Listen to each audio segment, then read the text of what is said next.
কারো পৌষ মাস তো কারো সর্বনাশ। এদিকে মরিয়ম বেগমের পৌষ মাসে ঘোর সর্বনাশা জলোচ্ছ্বাস হাজির।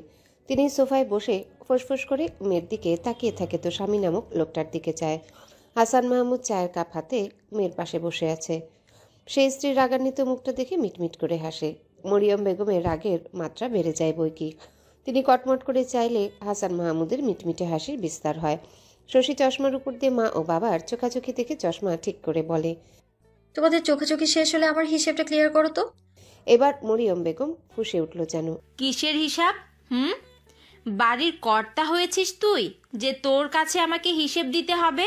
শশী মুচকি হেসে বলল, অবশ্যই, আব্বা সব বাড়ির সব হিসেব নিকেশের দায়িত্ব আমায় দিয়েছে, তাই ভালো হিসেবটা বুঝিয়ে দাও তো আম্মা।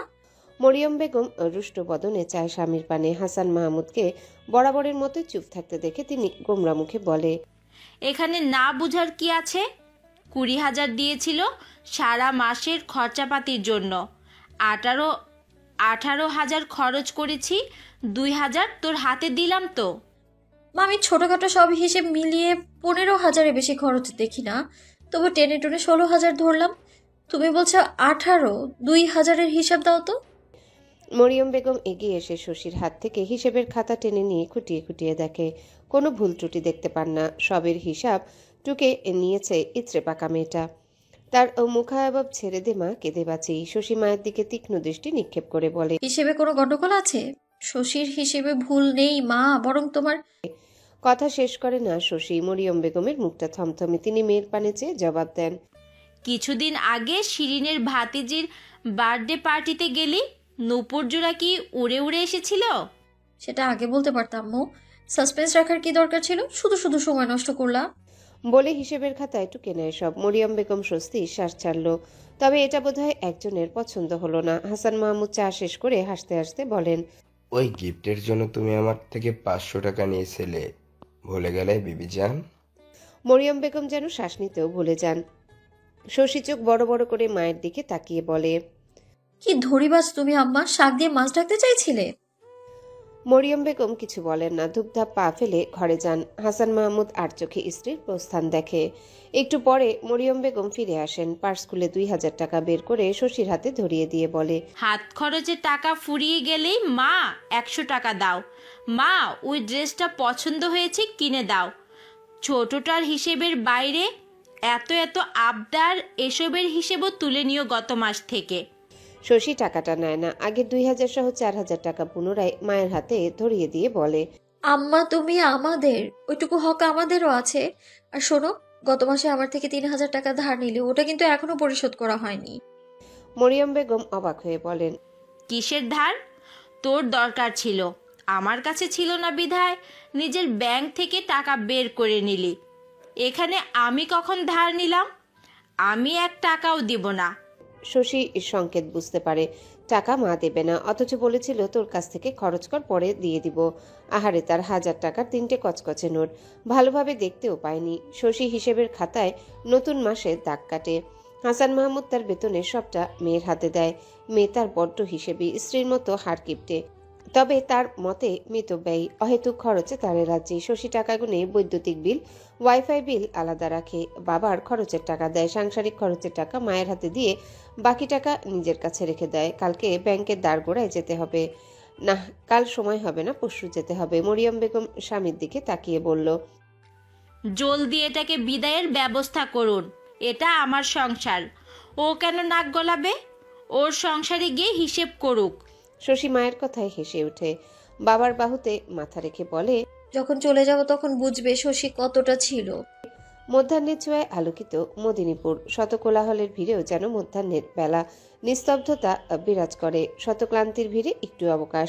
কণিকা বেগম চিন্তিত বদনে স্বামীর সাথে সলা পরামর্শে ব্যস্ত। তার কণ্ঠের উদ্গ্রীবতা বুঝিয়ে দেয় তার চিন্তার মাত্রা। তার কম্পমান কণ্ঠ ও সিক্ত নয়নে মুর্তাজালির বুঝতে অসুবিধা হয় না ব্যাপারটা কতটা সিরিয়াস। কণিকা বেগম নিঃসন্দেহে একজন শক্ত মনের মানবী। ছেলে দুটো তার নয়নমণি। সেই নয়নের মণির সংকট মুহূর্তে মায়ের উদ্গ্রীবতা অতি স্বাভাবিক। মুর্তাজালিও চিন্তায় পড়েন। স্ত্রীর ভাষ্যমতে ছেলের আচরণ স্বাভাবিক নয়। ঠান্ডাতে তো কফি সাবার করে। 16-17 দিন বাড়ি থেকে বের হয় না। ঝাল খেতে না পারা ছেলেটা অতিরিক্ত ঝাল খাচ্ছে বিনা শব্দে। যে খাবার ছেলের নবাবী মুখে এর রচা তো দূর, দেখতেই পারতো না, সেই সবেও এখন মাথা ব্যথা নেই, গোগ্রাসে গিলছে। চুল কাটার নামগোছ নেই, গোফদারিতে জঙ্গল বানিয়ে রেখেছে চাঁদ বদন মুখটা। হুটহাট রেগে যাচ্ছে। আদরের ভাই কুঞ্জকেও ঝাড়ি দিয়ে কথায় কথায় সারাক্ষণ ঘর অন্ধকার বানিয়ে রাখবে। বই খুলে রেখে তার উপরে মাথা রেখে ঘুমিয়ে যাবে ঘন্টার পর ঘন্টা। মায়ের বাধ্য ছেলেটাও এখন মায়ের কথা হেলাফেলা করে। কণিকা বেগম খানিকটা পরীক্ষা করেন ছেলেকে, লবণ ছাড়া ডিম ভেজে দেন। আর ছেলে সেটা বিনা বাক্য ব্যয়ে গিলে নেয়, একটু শব্দটি করে না। কণিকা বেগমের বুকটা কেঁপে ওঠে। তিনি স্বামীর উদ্দেশ্যে বলে, সেই আগের কানন ধীরে ধীরে ফিরে আসছে। আপনি কিছু একটা করুন, মিহিরের সাথে কথা বলবেন একবার। মুর্তাজালি চিন্তায় পড়েন। মিহির সাইকিয়াট্রিস্ট, ওর কাছে বললে হয়তো বা কিছু সমস্যার সমাধান পাওয়া যাবে। তবে ফারদিনের মতো মিহিরের সাথে কানুনের অতটা ভাব নেই। কাউকে কিছু বলার প্রয়োজন নেই। এবার সাইকিয়াট্রিস্ট সালাউদ্দিনের সাথে আলোচনা হবে, তুমি টেনশন করো না, আমি এখনই কথা বলছি ওনার সাথে। বলেই তিনি ওনার নাম্বার খুঁজে বের করে কল লাগায়।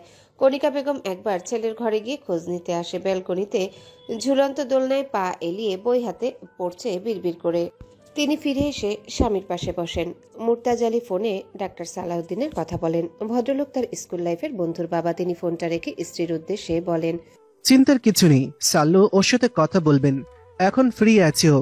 শেরকে নিয়ে যেতে বললো, তুমি ওর সাথে কথা বলো, তারপর বেরোবো। কণিকা বেগম চিন্তিত বদনে ছেলের ঘরের দিকে পা বাড়ায়। মুর্তাজালি তাকে পিছু ডেকে বলেন, পাগলটাকে বলো এমনিতেই দেখা করতে যাচ্ছি, নইলে খেপে যাবে। কণিকা বেগম অসন্তোষ প্রকাশ করেন। আদরের ছেলের কোনো রূপ কটূক্তি পছন্দ নয়, সে যেই হোক। তিনি ব্যগ্র গলায় জবাব দেন, পাগলের ঘরে পাগলের আবির্ভাব হবে স্বাভাবিক। আমারই কপাল খারাপ, আমারই কপাল পোড়া, পাগল পাড়ায় থাকি। মুর্তাজালি হেসে ওঠেন। কণিকা বেগম হাসে না। তিনি গম্ভীর মুখে ছেলের রুমে যায়। কুঞ্জ ভাইয়ের বিছানায় ঘুমিয়ে আছে হা করে। তিনি গায়ে কমফোর্টার দিয়ে বেলকনিতে চলে যান। কানন মাকে দেখে বইটা বন্ধ করে সোজা হয়ে বসে। বেড়ে যাওয়া দাড়ি গোফে চুলকে জিজ্ঞাসা করে, কিছু বলবে আম্মু? কণিকা বেগম কথা গুছিয়ে নেয়। ছেলের বড় হওয়া বাবরি চুলে হাত বুলিয়ে বলে, তোর সালাউদ্দিন আঙ্কেলের কথা মনে আছে? কর্ণগহ্বরে নামটা পৌঁছানো মাত্রই কাননের কান খাড়া হয়ে আসে। চোখে মুখে আকাশসমূহ বিরক্ত এসে ভিড় জমায়। বিরক্তির সুরেই বলে, কেন, কি হয়েছে? মনিটরে গেল নাকি পুরোটা? কণিকা বেগমের চিন্তার পাল্লা ভারী হয়। তার ভদ্র ছেলের এমন আচরণে তিনি ব্যথিত হন। নিরেট স্বরে বলেন, বয়স্ক মানুষের সম্পর্কে তোমার দাদু, সম্মান দিয়ে কথা বলবে কানন। কানন অস্পষ্ট সুরে বিড়বিড় করে কিছু বলে। কণিকা বেগম বুঝতে পারেন না। তিনি ভ্রু কুচকে বলেন, পাগলের মতো কি সব বিড়বিড় করছো? কিছু না। কণিকা বেগমের কপালের ভাঁজ গাঢ় হয়। তিনি এবার নরম সুরে বলে, সালাউদ্দিন আঙ্কেল হঠাৎ একটু অসুস্থ হয়ে পড়েছেন। আশ্চর্যের বিষয়, উনি তোমার সাথে দেখা করতে চেয়েছেন। তোমার বাবা বলল মাত্র, রেডি হয়ে নাও। কানন শক্ত হয়ে বসে থাকে। মায়ের বানানো গল্প তার বুঝতে সেকেন্ড সময় লাগেনি। তাকে আবার ওই পাগলের ডাক্তারে শরণাপন্ন হতে হবে। তার মাথার যন্ত্রণা যেন ধপ করে চলে ওঠে। আম্মু, আমি কুঞ্জ নেই যে যা তা বলে বুঝ দেবে। আমি কোথাও যাচ্ছি না। ওই পাগলের ডাক্তারের কাছে তো মোটেই না। হি ইরিটেটস মি। কণিকা বেগমের গলা শুকিয়ে যায়। ছেলের হাত ধরে বলে, কানন, যাচ্ছ তুমি? অযথা পাগলামি করবে না। আম্মু, আমি পাগলামি করি? আমি পাগল, এটাই বলতে চাইছো? কানন অবাক সুরে বলে। কণিকা বেগম কাননকে ছেড়ে দিল। হ্যাঁ, আয়নায় নিজেকে দেখো একবার। পাগলের বেশে ঘুরলে বলবো না। কানন এ যাত্রায় চুপ করে যায়। বাইরে শূন্য দৃষ্টিতে চেয়ে রয় অবিকল। কণিকা বেগম ছেলের মাথায় হাত বুলিয়ে দেয়। আবার মমতার সহিত বলেন, বাবা চলো, রেডি হয়ে নাও। আমি যাব না আম্মু, আই এম ফাইন, আমি পাগল নই। কানন শান্ত অথচ ভরাট সুরে বলেন। কণিকা বেগম কিছু বলবেন, এর আগে তৃতীয় কারো গলা ভেসে আসে, সব পাগলই বলে সে পাগল নয়। তুই পাগল নস, সাল্লু আঙ্কেলও পাগলের ডাক্তার নয়। এখন ভদ্র ছেলে নেয়, রেডি হয়ে নে। কানন ঘাড় ফিরিয়ে পেছনে চায়। বাবার হাস্যোজ্জ্বল মুখ দেখে কানন মুখ ফিরিয়ে নেয়। আশ্চর্য, এরা তাকে পাগল প্রমাণিত করার জন্য উঠে পড়ে লেগেছে। কণিকা বেগম বিরক্ত হয় তার কাণ্ডে। তিনি ছেলেকে বোঝায় নরম সুরে, কানন সে যে চুপ করে বসে, তার মুখও গহ্বর হয়ে আরেকটা ধ্বনিও নিঃসৃত হয় না। না তার মধ্যে যাওয়ার কোনো ভাবভঙ্গি প্রকাশ পায়। কণিকা এবার বেজায় চটে যান। ধমকে বলেন, বাড়াবাড়ি হয়ে যাচ্ছে কানন। বুড়ো বয়সে থাপ্পড় খেতে না চাইলে ওঠো, রেডি হতে হবে না, এভাবেই চলো। বলেই তিনি কাননের হাত ধরে টানেন। কানন শক্ত হয়ে বসে থাকে।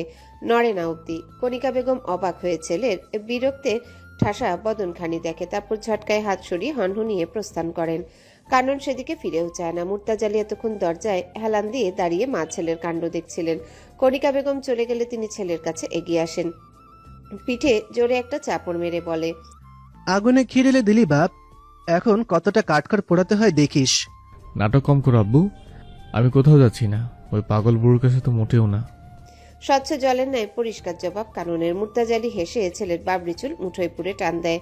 কানন প্রতিক্রিয়া ব্যক্ত করে না। মুর্তাজালি আরেকটু বল প্রয়োগ করে, তবুও কানন প্রতিক্রিয়াহীন। মুর্তাজালি চুল ছেড়ে বলে, now you are talking like কুঞ্জ। বাচ্চামো বাদ দাও, সে ছোট নও তুমি যে হাতে হাতে ধরিয়ে দেবে। তোমার চিন্তায় আমরা বুড়ো বুড়ি পাগল হয়ে যাচ্ছে দিনকে দিন, অথচ তুমি প্রতিক্রিয়াহীন।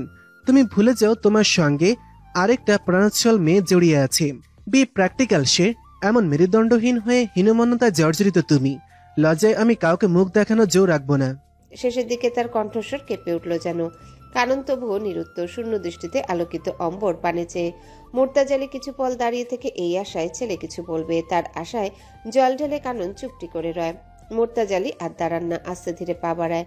কানন আটকে রাখা শ্বাস টেনে নেয়, ঢোক গিলে চোখের পলক ফেলে। সাথে সাথে খরস্রোতে বাড়িধারার এক ফোঁটা বিন্দু গড়িয়ে পড়ে। কানন মুছে নিতে সময় ব্যয় করে না, দোলনা ত্যাগ করে ঘরে আসে। বন্ধ করে রেখে যাওয়া দরজা খুলে গলা চড়িয়ে বাবাকে বলে, okay fine, I am going.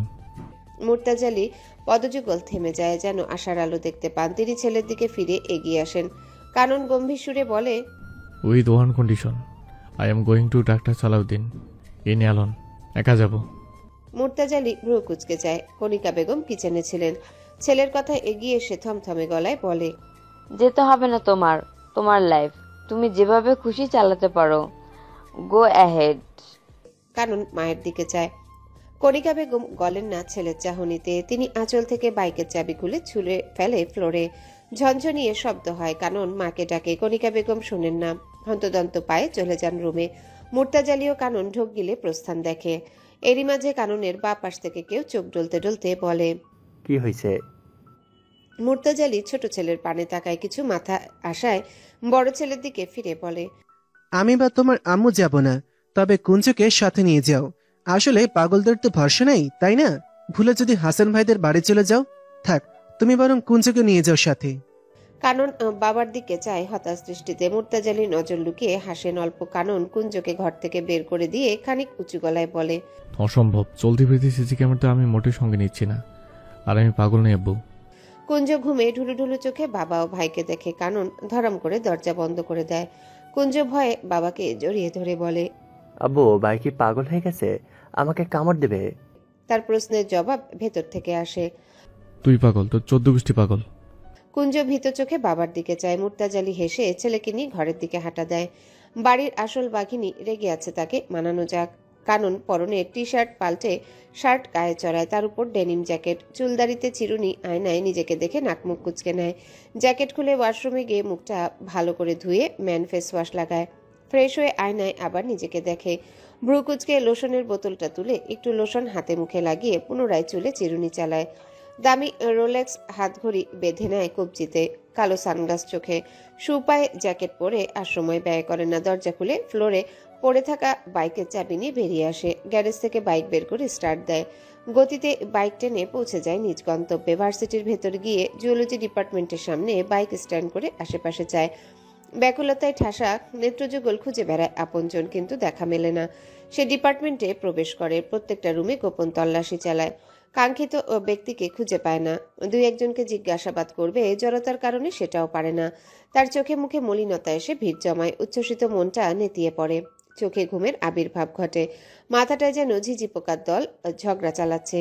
কানন দায়সারাভাবে পা চালায় বাইকের দিকে। ডিপার্টমেন্ট থেকে বেরিয়ে ক্যাম্পাসে হাঁটতে থাকে উদ্দেশ্যহীন। যদি পেয়ে যায় তার ব্যক্তিগত চাঁদকে, হৃদয় পাড়ার পাগলামি লাঘব হলেও হতে পারে। নিষ্ঠুর চাঁদের ম্লান আলো তার পাগলাটে স্বভাব নিরাময়ে হোমিওপ্যাথি ডোজ হিসাবে কাজ করবে, নাকি পাগলপাড়া বনে যাবে? কানন পায় না তার চাঁদকে। বাইকের কাছে ফিরে আসে। বাইক স্টার্ট দিয়ে ভার্সিটি প্রাঙ্গণ থেকে বেরিয়ে যাবে, হঠাৎ চেনা পরিচিত অবয়বে কাননের দিকভ্রষ্ট হয়। বাইকের নিয়ন্ত্রণ হারিয়ে ফেলে। সামনে স্বাভাবিক গতিতে চলমান রিকশার সাথে অ্যাক্সিডেন্ট হতে হতে অল্পের একটুর জন্যই বেঁচে যায়। কানন শুক্রিয়া আদায় করে বাইক স্ট্যান্ড করে কোনো মতে হেলমেট খুলে এগিয়ে যায় শশীর সামনে। কেমন আছো শশী? শশী চোখ খিচে আবারও খুলে। শশীর পাশাপাশি দাঁড়িয়ে থাকা ওর বান্ধবী সোমা শশীর কাঁধে মৃদু ধাক্কা দিয়ে ফিসফিসিয়ে বলে, কে রে, চিনিস? শশী সোমার কথার জবাব দেয় না। আশেপাশে এক নজর বুলিয়ে নেয়। অনেকের নজরই এদিকে। শশী হিজাবটা ঠিকঠাক করে নিয়ে বলে, আমি যেমনই থাকি, আপনার তাতে কি? কে আপনি? পথ আটকেছেন কেন? সরে দাঁড়ান। এবার আশেপাশের সকলের নজরের পাশাপাশি মনোযোগটাও এদিকেই। কানন আর চোখে তাদের দেখে নেয়। তারপর নেকাবে আবৃত শশীর দিকে তাকিয়ে বলে, আমি কানন। দেখো, তুমি ফোন করতে বলেছিলে, তাই কল করেছিলাম। আমার দোষটাকে একটু বলবে? সোমা বিস্ফোরিত হয়ে শশীকে কনুই দিয়ে গুঁতো মেরে বলে, তোরে ভালোভাবে বলছিলাম, তুই এত বড় বেইমানি করতে পারলি শশী? শশী বান্ধবীকে এক ধমকে থামিয়ে কাননকে উদ্দেশ্য করে বলে, আমি কোনো কারণ ফারণকে চিনি না, নিজের রাস্তা মাপেন যান। শেষের ধমকে বলে কাননকে। কানন একটু ঘাবড়ে গেল বোধ করি। ভাবে চুল দাড়ির বর্ধনে তাকে চিনতে পারছে না শশী। সে স্বল্প দূরত্বে দাঁড়িয়ে বলে, আমি শের, চলো বাইকে ওঠো, পৌঁছে দিচ্ছি। শের? জঙ্গলের নাকি খাঁচার? এ মশাই, আপনি নিজেই তো নিজেকে চেনেন না। আপনি শের নাকি কানন, আগে ডিএনএ টেস্ট করে আসুন। এই সময় চল তো, যত সব হাজাইরা কোম্পানি। বলে সোমাকে টেনে নিয়ে যায়। সোমা বারবার পেছনে ফিরে কাননের দিকে চায়। শশীকে মিনমিন সুরে বলে, সত্যি চিনিস না? লোকটা একটু অদ্ভুত, কিন্তু সেই রকম কেমন কবি কবি ভাব। আমার পছন্দ হয়েছে রে শশী। শশী এমনভাবে তার দিকে চায় যেন কাঁচা গিলে নিবে। সোমা হে হে করে হাসে। শশী দাঁত খটমট করে হনহনিয়ে চলে যায় তাকে ফেলে। সোমা ডাকলেও থামে না। কারণ সেই জায়গায় দাঁড়িয়ে থাকে। তারপর কি মনে করে বাইকে হেলমেট পরে চড়ে বাইক স্টার্ট করে। ভার্সিটি গেট পেরিয়ে বের হয়ে আসতে নজরে আসে কালো ঢিলে ঢালা বোরকায় আবৃত শশীকে। সে বাইক নিয়ে শশীর সামনে যায়। হেলমেটের গ্লাস উঠিয়ে বলে, যদিও আমি জানি না আমার ভুলটা কি, তবুও সরি। প্লিজ বাইকে ওঠো, প্লিজ। শশী বামে তাকায়। ওই তো সোমা প্রায় দৌড়ে আসছে। শশী কারণের দিকে তাকিয়ে বলে, দেখো শের, আমি যাবো না, তুমি চলে যাও। আমি রাগ করিনি, রাতে ফোন করব আমি। আমার ফ্রেন্ড সার্কেলের কেউ জানে না আমি বিবাহিত, জানতে পারলে কেলেঙ্কারি বেঁধে যাবে। তুমি চলে যাও। আরে পাগল হয়ে যাচ্ছ না কেন? কানন যায় না। তার নয়ন যুগল শশীর অনাবৃত নয়নকে দেখে নেয় নয়ন জুড়ে। শশী বিরক্ত হয়ে একটু দূরে গিয়ে দাঁড়ায়। সবাই দেখলে কি ভাববে? কারণ সেখানেই বাইকে বসে শশীর পানে তাকিয়ে থাকে। এত এত মানুষের ভিড়েও তার নজর শুধু শশীতেই নিবদ্ধ। অন্যান্য সব মানব বস্তু শেরতাজালি কাননের নজর কাটতে অক্ষম। অপরাহ্ন প্রহরে তেজদীপ্ত সূর্য হেলে পড়েছে পশ্চিমা দিগন্তে। শীতের বিকেলের সাথে ব্যাডমিন্টন খেলার এক অনবন্ত মিল আছে। ডিসেম্বরের শেষের দিকে বাচ্চারা ছুটিতে থাকে। পড়াশোনা নামক জঞ্জাল থেকে মুক্তি পেয়ে মুক্ত বিহঙ্গের মতো ডানা মেলে উড়ে বেড়ায়। যতই উড়ে বেড়াক, সন্ধ্যা হতেই তাদের নিরে ফিরে আসতে হয়। কুঞ্জ ও ফারিন বাড়ির সামান্য ফাঁকা আঙিনায় ব্যাডমিন্টন খেলছে। খেলছে বললে ভুল হবে, খেলছে কম। মিত্তাজ কুঞ্জ ঝাড়ি বেশি খাচ্ছে ফারিনের পক্ষ থেকে। ফারিন ও কুঞ্জ বয়সের পার্থক্য প্রায় বছর দুয়েক। ফারিন সাথে পা দিল, কুঞ্জ 4.5 হবে টেনে টুনে। এখন বয়সে ছোট হওয়ায় কুঞ্জকে চাচ্চু ডাকে না ফারিন, বরং কুঞ্জ ফুপ্পি ডাকে ফারিনকে। আনাড়ি হাতে কুঞ্জ জার্কেট ধরে খেলতে থাকে। ফারিন রেগে মেগে বলে, খেলবই না তোর সাথে? একটুও পারিস না, দে আমার র্যাকেট দে বলছি। কুঞ্জ পিঠে পেছনে লুকিয়ে নিয়ে মিষ্টি করে বলে, পুপ্পি আবার ভালো করে খেলিব, সত্যি। ফারিন কিছু বলে না। তারও যে খেলার সঙ্গীর অভাব। সে খেলতে শুরু করে। তাদের খেলার মাঝে গেট পেরিয়ে একটা বাইক প্রবেশ করে। ফলে তাদের খেলায় বিঘ্ন ঘটে। ফারিন লাফিয়ে লাফিয়ে এগিয়ে আসে বাইকের নিকট। আবদার জুড়ে দেয়, শের চাচু, চলো না আমরা বাইকে চড়ে ঘুরতে যাই কোথাও। কানন হেলমেট খুলে হেসে ফারিনের মাথায় টোকা দিয়ে বলল, ফারিন আজ নয়, অন্যদিন। রাগ করলে? ফারিন হেসে ডানে বামে মাথা নাড়ালো। এরই মাঝে কুঞ্জ এগিয়ে আসে। তার জাসুসি নজর বাইকের উপর। সবটা খুঁটিয়ে দেখে বলে, ভাই বাইক ভেঙে ফেলিস। কানন খানিকটা ভীতু চোখে চায় ভাইয়ের দিকে। হাত উঁচিয়ে কপালের ক্ষত চুল দিয়ে ঢেকে নেয়, কিন্তু তাতেও কাজ হলো না বোধ করি। কুঞ্জ দেখে নেয় সবটা। সে র্যাকেট ফেলে দৌড় লাগায় 3 তলার উদ্দেশ্যে। ফারিন খানিকটা আতঙ্কের সাথে কুঞ্জর পেছনে দৌড়ায়।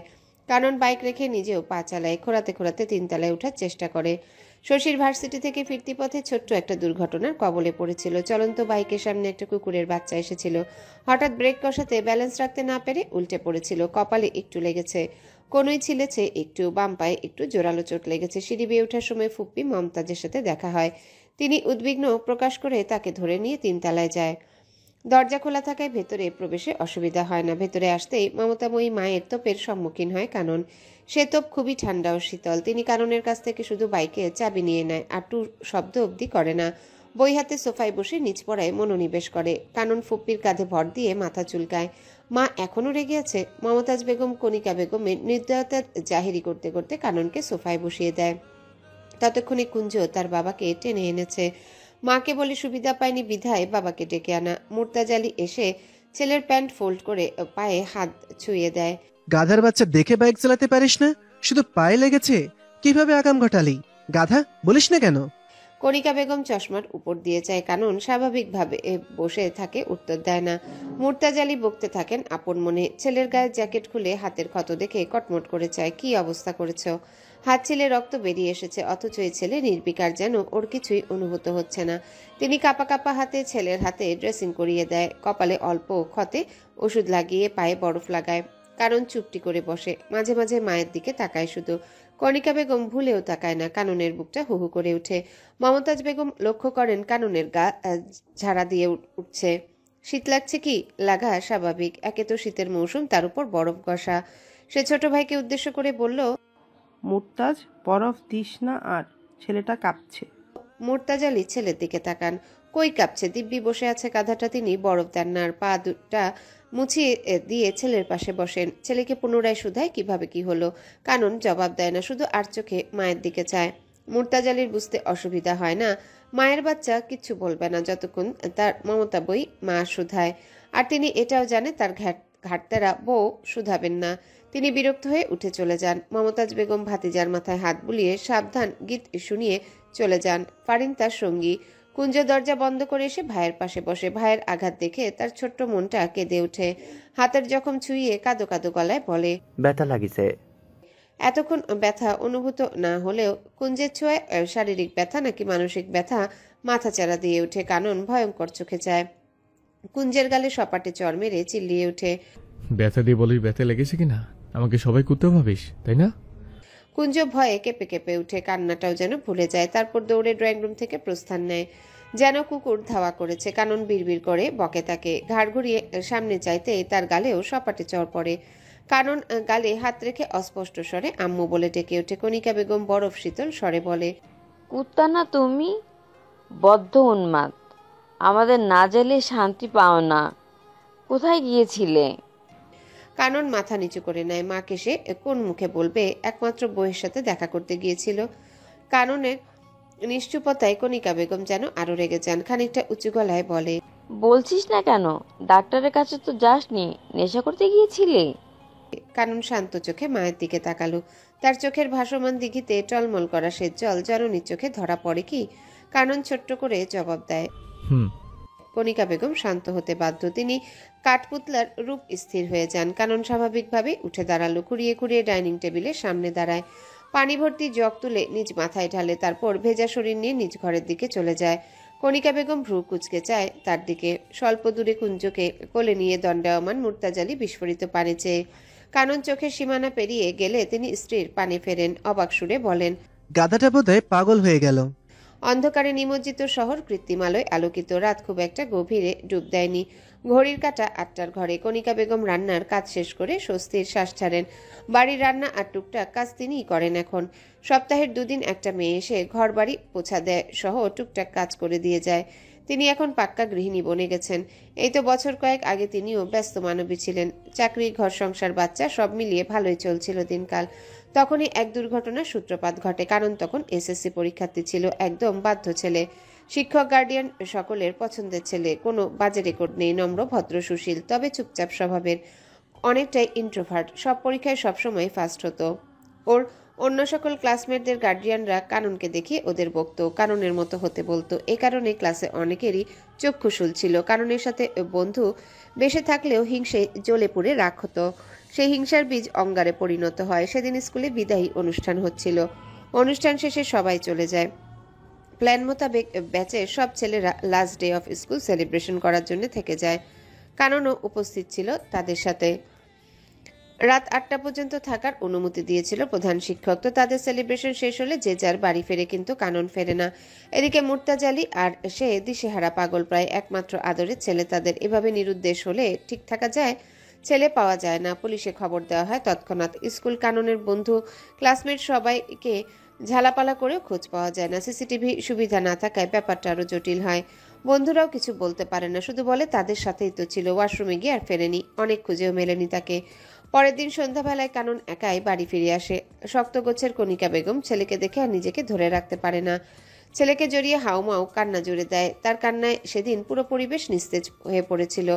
এরপর শুরু হয় কাননকে জিজ্ঞাসাবাদ। কানন কিচ্ছুটি বলে না। পুলিশ জিজ্ঞাসা করলে কানন কাপা কাপা গলায় বলেছিল, আমার কিছুই মনে নেই। তুমি কোথা থেকে ফিরলে? কোথায় ছিলে এতক্ষণ? তোমার সাথে কি কি হয়েছে নির্ভয়ে বলো। কিছুই হয়নি। ব্যাস, আর কোনো কথা বলেনি কানন। তাকে অনর্গল প্রশ্নবাণে জর্জরিত করা হলেও কানন চুপ থাকে। ব্যর্থ হয়ে পুলিশ প্রস্থান করে। কণিকা বেগম পরদিন ছেলেকে ভালোভাবে জিজ্ঞাসা করে। কানন তবুও চুপ থাকে। মুর্তাজা আলী সহ তাদের পরিবারের সবাই চেষ্টা করেও ব্যর্থ হয়। কানন কিচ্ছুটি বলে না সে ব্যাপারে। কিছুদিন পর অবশ্য খোলাসা হয় ব্যাপারটা। কাননের ক্লাসের কিছু ছেলে কাননকে নেশা জাতীয় ট্যাবলেট খাওয়ায়। ট্যাবলেটের তীব্রতা সহ্য করতে না পেরে কানন জ্ঞান হারিয়ে অসুস্থ হয়ে পড়ে ওয়াশরুমে। এতে ছেলেগুলো ভয় পেয়ে যায় বেশ, তবে তাদের প্ল্যান মাফিক কাজ করে যায়। সকলের অলক্ষ্যে কাননকে নিয়ে বেরিয়ে যায় স্কুল ক্যাম্পাস থেকে। কারো এক আত্মীয়ের বাড়িতে রেখে দেয়। ছেলেগুলো পুনরায় ফিরে এসে পুলিশ দেখে আরো ঘাবড়ে যায়, তবে মুখ খোলেনি। যাদের বাড়িতে কাননকে রেখেছিল তারাই ছেলেগুলোর গার্ডিয়ানকে জানায়। গার্ডিয়ানগুলো নিজেদের ছেলের ভুল স্বীকার করে কাননের কাছে ও তার বাবার কাছে ক্ষমা চায়। মুর্তাজা আলী কি করবেন বুঝতে পারেন না, তবে তিনি ছাড় দেন না। যদি তার ছেলের সাথে উল্টাপাল্টা কিছু করত, তিনি প্রধান শিক্ষককে অবগত করেন। পুলিশ কমিশনারের সাথেও পরামর্শ করেন। ছেলেগুলোকে কড়াভাবে শাসিয়ে বরখাস্ত করেন স্কুল থেকে। কণিকা বেগমের কিছু খটকা। তিনি চুপ না থেকে এখানে বুদ্ধিমত্তার পরিচয় দেন। তিনি কমিশনার স্যারের সাথে কথা বলে ছেলেগুলোকে আলাদাভাবে জিজ্ঞাসাবাদ করেন। ছেলেদের ফোন, ল্যাপটপ, সকল সোশ্যাল মিডিয়ার ডিটেলস নিয়ে অনেক কিছুর খোঁজ পান। সাথে বুঝতে অসুবিধা হয় না কাননের চুপ থাকার রহস্য। কণিকা বেগম অবাক হন বেশ। তিনি সবকিছু কমিশনারের উপর ছেড়ে দেন, সাথে গার্ডিয়ানদের অবগত করতে ভুল করেন না। এরপর থেকে কাননের মাঝে অতি ধীরে ধীরে পরিবর্তন সাধিত হয়। চার দেয়ালের মাঝে অনেক পাগলামি সহ্য করেছেন তিনিও, মুর্তাজা আলী, তবে বাইরের কেউই ধরতে পারেনি শান্ত বেসে থাকা কাননের পাগলামি। সেই সূত্রে জানতে পারে ছেলে তাদের ছোট্টবেলা থেকেই একাকিত্ব নামক ভয়াবহতা বহন করে। বিধায় তিনি চাকরি থেকে ইস্তফা নিয়ে গৃহিণীতে যোগ দেন। সাইকিয়াট্রিস্টের শরণাপন্ন হলে কাননের অবস্থার উন্নতি হয়। ধীরে ধীরে স্বাভাবিক হয়ে যায় কানন, তবে পুরোপুরি নয়। গ্র্যাজুয়েশন শেষের পর বেকার জীবনে মাঝে মধ্যে আবার পাগলামি স্বভাব মাথাচাড়া যেন দিচ্ছে ক্ষণে ক্ষণে। আম্মু ভাই কেমন করে তাকিয়ে আছে? আমি কিছু করেছি? ছোট ছেলের কথায় কণিকা বেগমের ধ্যান ভঙ্গ হয়। তিনি প্লেটে পাটিসাপটা পিঠা এনে টি টেবিলে রাখে সশব্দে। নিজেও কুঞ্জর পাশে বসে টিভির কার্টুন নেটওয়ার্ক পাল্টে সিরিয়াল লাগায়। কারণ স্বাভাবিক হয়ে বসে, কম্বল মাথায় দিয়ে নিজেকে আড়াল করে। কুঞ্জ দাঁত বের করে হেসে পিঠা নিয়ে কামড় বসিয়ে বলে, আম্মু অনেক টেস্টি হয়েছে বলে কাননকে দেখিয়ে দেখিয়ে খায়। যেন এর চেয়ে সুস্বাদু খাবার দুটো নেই। কাননের একটু লোভ জাগে খাওয়া। সে টেবিলে প্লেটের দিকে চায়। আরও আছে গোটা কয়েক। সে হাত বাড়িয়ে নিবে কুঞ্জ প্লেট নিজের কোলে নিয়ে ভাইকে জিভ দেখায়। কানন বাড়ন্ত হাত গুটিয়ে নেয় গম্ভীর মুখে। কণিকা বেগম আর চোখে দেখেও কিছু বলেন না। তন্মধ্যে ড্রয়িং রুমে উপস্থিত হন কুলসুম বেগম ও মুর্তাজা আলী। মুর্তাজা আলী মাকে সোফায় বসে, তিনি বড় ছেলের পাশে বসেন। কুলসুম বেগম কুঞ্জর দিকে তাকিয়ে হেসে বলে, ও গো স্বামী, একা একাই খাইবা? আমারও কয়টা দাও দেখিনি। কুঞ্জ রেগে তাকালো। মুখ দিয়ে বুড়ি সম্বোধন করতে গিয়েও করে না। প্লেট দুহাতে ঢেকে বলে, এগুলো আমার। আম্মু আমার জন্য বানিয়েছে, নজর দিবা না। আর আমি তোমার স্বামী না। কুলসুম বেগম এটা ওটা বলে কুঞ্জকে বিরক্ত করে। কুঞ্জ বিরক্ত হলে বৃদ্ধা হাসে খিক খিক করে। কণিকা বেগম কিচেনে গিয়ে বাকি পিঠাগুলো আনে একটা ঝুড়িতে। ঝুড়ি রাখতেই কানন পিঠা তুলে নিয়ে কামড় বসায়। মুর্তাজা আলীও একটা পিঠা মুখে তুলে বলে, তোর মাথা ঠান্ডা হলো নাকি আরেক জগ পানি ঢালবো? কাননের গলা দিয়ে পিঠা নামতে চায় না। অনেক কষ্টে গিলে নেয় সে। ঢালো আব্বু। মুর্তাজা আলী ভ্রু কুচকে চায়। কানন পিঠা হাতে নিয়ে বসে থাকে চুপচাপ। বাকি সবাই টুকটাক কথা বলেন। কুলসুম বেগমকে নিয়ে মুর্তাজা আলী চলে যান নিচতলায় বড় ভাইয়ের বাড়ি। ড্রয়িং রুম আবারও তিনজনের নীরবতায় ছেয়ে যায়। শুধু কুঞ্জর চপর চপর খাওয়ার আওয়াজ। কারণ মায়ের দিকে তাকিয়ে বলে, আই এম সরি আম্মু, সব কিছুর জন্যই। আমি সাবধানে বাইক চালাচ্ছিলাম। কোথা থেকে যে কুকুরের বাচ্চাটা সামনে আসে ব্যালেন্স রাখতে পারিনি, তাই আর ওই বুড়ো ছালু চামড়ে যেতে পারিনি। বলে মায়ের অভিপ্রায় দেখার চেষ্টা করে কানন। কণিকা বেগম ছেলের দিকে চেয়ে আছে সন্দেহ চোখে। কারণ স্বস্তির শ্বাস টানে। বরফ গলতে শুরু করেছে তাহলে। কারণ আবার বলতে শুরু করে। কুঞ্জকে মেরেও ঠিক করিনি, সরি। হুটার রাগ উঠে যায়। কানন কথা শেষ করতে পারে না মুঠোফোনের ক্রিং ক্রিং শব্দে। কণিকা বেগম একটু বিরক্তের সাথে মুঠোফোন তুলে নিয়ে রিসিভ করে। কানে ঠেকাতেই সেই পরিচিত সালাম ভেসে আসে। তিনি আর চোখে কাননের দিকে চেয়ে সালামের জবাব নিয়ে বলে, হঠাৎ রাতে আমার কথা মনে পড়ার কারণ? আরে আম্মা, মনে তো অন্য কাউকে পড়ছিল, তাকে কল করতে পারছি না বিধায় আপনাকে করলাম। রাগ করলেন? কণিকা বেগম মুখবায়ব ঠাওর করা মুশকিল। অধর কোণে হাসির ঝিলিক বেরোতে নিয়েও বেরোয় না। কুঞ্জ কানন আগ্রহ ভরা চোখে মায়ের পানে চেয়ে। কণিকা বেগম গলা খাকারি দিয়ে বলে, কাকে মনে পড়ছিল শুনি? শশী লাজুকে সে জবাব দেয়, সে কথা বাদ দিন, আপনাকে একটা লেটেস্ট নিউজ শোনাই। আপনার আলাভোলা পোলাটা আজকে ভার্সিটিতে এসেছিল। আমার প্রশ্ন হলো, সে কি জঙ্গলে যাওয়ার বা সন্ন্যাসী হওয়ার কোনো পরিকল্পনা করছে? কণিকা বেগম অবিশ্বাস্য চোখে বড় ছেলের পানে তাকান। সবকিছু তার কাছে জলের মতো পরিষ্কার হয়। ছেলে মাত্র গীত গেয়ে শুনিয়েছে যে অ্যাক্সিডেন্ট হওয়ার জন্য চেম্বারে যেতে পারেনি, অথচ শশী বইয়ের ভার্সিটিতে ছুটে গিয়েছিল। কানন মায়ের চাহনির মানে বুঝতে পারে না। ফোনের ওপাশে কে কথা বলছে তার ধারণার বাইরে বলা চলে। শশী ফোনের ওপাশ থেকে হ্যালো হ্যালো করছে। কণিকা বেগম শান্ত গলায় জিজ্ঞাসা করে, এমনটা মনে হওয়ার কারণ? বাবরি চুল, মুখে দাড়ি, গোফে পুরেই এনিমেল লুক। কোনো সমস্যা আম্মা? ফাজলামি সুর মোটেও না। শশী অতি স্বাভাবিক ও সিরিয়াস গলায় বলে। কণিকা বেগম ছেলের চোখে চোখ রেখে বলে, সমস্যা তো অবশ্যই আছে, তুমি এলে সমাধান হলেও হতে পারে শশী বউ। শশীর একটু চিন্তা হয় কি সমস্যা হতে পারে। ওদিকে শশী বউ কর্ণগহ্বরে প্রবেশ করতে কাননের চোখের আকার বড় হয়। ব্যাকুলতায় ছেয়ে যায় তনুমন। সে শির দ্বারা সোজা করে বসে, নজর মায়ের উপর থেকে সরিয়ে এদিক ওদিকে তাকায়, অথচ কানটা এদিকেই খাড়া। আশ্চর্য, তার তো লজ্জা লাগছে কেন? কণিকা বেগম আর চোখে বড় ছেলের হাব ভাব দেখতে ভোলে না। মুর্তাজালি ঠিক বলে, এ ছেলে আস্ত গাধা, বউ পাগলা। আমার কি হয়েছে একটু খোলাসা করুন তো। শশীর কথায় কণিকা বেগম বলেন, খোলাসা পরে হবে। শীত এসে গেল, বেয়ান সাহেবা পিঠাপুলির দাওয়াত দিল না। শশীর কপালে একটু ভাঁজ পড়ে। শাশুমা এড়িয়ে গেল কেন? সেও আর ঘাটায় না। ওন্দা বিড়ালকে চেপে ধরলেই বেরিয়ে আসবে। সে শাশুড়ির সাথে টুকটাক কথা বলে। আশ্চর্যের বিষয়ে বোর হয় না সে, অথচ শাশুড়ি ছেলের সাথে কথা বলার সময় সে বিরক্ত হয়ে যায়। শশী কথার ফাঁকে জিজ্ঞাসা করে, আম্মা, শ্বশুরাব্বুর পোষা গাধাটা কি করছে?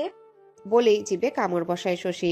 এবার তাকে কে বাঁচাবে? কণিকা বেগম ফোঁস করে শ্বাস ছেড়ে বলেন, শশী বউ, বড্ড বার বেড়েছ, আমার কাছে এলে পিটিয়ে সোজা বানিয়ে দিব। বলেই কুঞ্জর হাতে ফোন ধরিয়ে দিয়ে তিনি চলে যান। কুঞ্জ খুশি মনে কানে ফোন ধরে সুর তুলে ডাকে, হ্যালো শশী বউ। কানন একটু বেঁকে উকি দিয়ে দেখে মা কোথায়। এই তো ঘরের দিকে যাচ্ছে। তার হাসি প্রসারিত হয়। ওদিকে কুঞ্জ খবরের ন্যায় গড়গড় সবটা শশীকে বলে, ভাই কুকুরের বাচ্চাকে বাঁচাতে গিয়ে অ্যাক্সিডেন্ট করেছে, পা ভেঙে গেছে, হাত কেটে আলাদা হয়ে গেছে, মাথা কেটে লাল হয়েছে, ব্যথায় পাগল হয়েছে, আমাকে ঠাস করে মেরেছে, আমার গাল ব্যথা পেয়েছে। এক নাগারে বলে কুঞ্জ হাঁপিয়ে ওঠে। শশীর মাথা যেন হ্যাং হয়ে যায়। কি বলল কুঞ্জ? অ্যাক্সিডেন্ট, পা ভেঙেছে, হাত কেটে আলাদা হয়ে গেছে? কি বলছো বিচ্ছু দেবর? কিছুই তো বুঝলাম না। কুঞ্জ বিস্তারিত বলবে প্রস্তুতি নেয়, যেন শিরোনামের পর বিস্তারিত পাঠ করবে, কিন্তু তাকে বিস্তারিত বলার সুযোগই দেওয়া হয় না। ফোনটা কেড়ে নেয় কানন। কুঞ্জ রেগে মেগে চিল্লাচিল্লি করে, ফোন কেড়ে নেওয়ার চেষ্টা করে। কানন দেয় না মোটেও। কুঞ্জর রাগী গালে টুক করে চুমু দিয়ে ফিসফিসিয়ে বলে, পুচো রাগ করিস না, তোকে জোড়া জ্যাকেট কিনে দেবো, খেলাও শিখিয়ে দেবো, সত্যি। কুঞ্জ চুপ করে বসে, দাঁত বের করে হেসে সায় জানালো। কানন ছোট ভাইয়ের পাশে রিল্যাক্সে বসে আধা ভাঙা পা টেবিলের উপর তুলে বলে, শশী আসো, আমি সেতার চালি, কারণ বলছি। এতক্ষণ দুই ভাইয়ের খুনসুটি এনজয় করছিল শশী। কাননের কথায় ঠোঁট চেপে হেসে বলে, তো আমি কি করব? নাচবো? আমার ঘুম পাচ্ছে, রাখি, গুড নাইট। বলে মিছে হামি তোলে। কাননের মুখখানা চুপসে যায়। খুব ঘুম পাচ্ছে? তাহলে ঘুমিয়ে পড়ো, পরে কথা হবে, রাখি। রাখি বললেও কানন রাখে না। ফোন কানে চেপে রাখে। দুপাশের নীরবতা ছেয়ে যায়। শুধু নিঃশ্বাসের আনাগোনা, একে অপরের শ্বাস প্রশ্বাস গোনার খেলায় মত্ত হয় যেন। সেই খেলা ভঙ্গ করে শশী বলে, কে অ্যাক্সিডেন্ট করেছে? হাত কেটে আলাদা হয়েছে, পা ভেঙেছে, কুঞ্জ বলল। কানন কুঞ্জর পরিপাটি চুল এলোমেলো করে শশীকে বলে সবটা। শশী শুনে ঝাড়ি দিয়ে বলে, বাইক দেখে শুনে চালাতে পারো না? তুমি একটা হাঁদারাম, কুচু বনে যে কালাচাঁদ। কানন হজম করে নেয় ঝাড়িটা, আর চোখে কুঞ্জের দিকে চায়। শুনতে পায়নি তো আবার? শুনলে পুরো তাজমহল রটিয়ে দিবে হতচ্ছাড়াটা। মিয়া বিবি একে অপরকে ভালোবেসে যাই ডাকুক না কেন সেটা তাদের পার্সোনাল ডাক। কাননকে চুপ থাকতে দেখে শশী একটু নরম হয়ে আসে। বেচারা জখমিসের, সে কণ্ঠে কোমলতা মিশিয়ে বলে, তোমার কি বেশি লেগেছে? কুঞ্জুর কথা কি সত্যি? না না, অল্প একটু লেগেছে। পুষুটা বানিয়ে বানিয়ে বলেছে। ওর স্বভাবটাই এমন, পিঁপড়ে থেকে হাতির গল্প শোনায়। কানন মুচকি হেসে বলল, শশী কি তার জন্য চিন্তিত হচ্ছে? ওদিকে কুঞ্জ গাল ফুলিয়ে বসে। শশী হেসে উঠে হালকা শব্দ করে। তার ক্ষীণকায় হাসির ঝংকার কাননের কানে গানের তান রূপ বাজে। ভালো লাগে তার, মনটা যেন তরতাজা হয়ে ওঠে। সে হেসে মোহনীয় সুরে ডাকে, শশী। শশী হাসি থামিয়ে জবাব দেয়। কাননের পাগল সম মনটা যেন টুংটাং বেজে ওঠে। আশ্চর্য, সে কি সত্যিই পাগল হয়ে যাচ্ছে নাকি? ভার্সিটিতে আমাকে ওভাবে অ্যাভয়েড করলে কেন? আর তোমার বন্ধুরা আমাদের কথা জানে কিভাবে? কারণের সহজ সরল প্রশ্ন, যেন ছোট বাচ্চা অভিমান করে বলছে। শশী আবারও হেসে বলে, খচ্চর বাহিনীগুলো যদি জানতে পারে ওদের দাওয়াত না দিয়ে নিকা নামা পড়ে ফেলেছি, আমাকে বুড়ি গঙ্গায় ফেলে দেবে। আর ট্রিট নামক অত্যাচার তো আছেই। ও, আমার অনেকগুলো ফ্রেন্ড, তাই না? হ্যাঁ, আছে গোটা 10। তবে সোমা আমার বেস্ট ফ্রেন্ড। ওই যে আমার সাথে ছিল না, ওকে বলেছিলাম একবার বিয়ের কথা, শালি বিশ্বাসই করলো না, মজা ভেবে উড়িয়ে দিল। আর আজকে আপনাকে দেখে কি বলে জানেন? কি বলেছে? বাবা, খুব আগ্রহ দেখছি, পছন্দ হলো নাকি? আমার তো আমার ঘরে চাঁদ পছন্দ, তাকে নিয়ে আগ্রহ সীমা অসীম। শশী বিছানা ছেড়ে উঠে বসে। সে কি ঠিক শুনল নাকি তার মনের ভ্রম?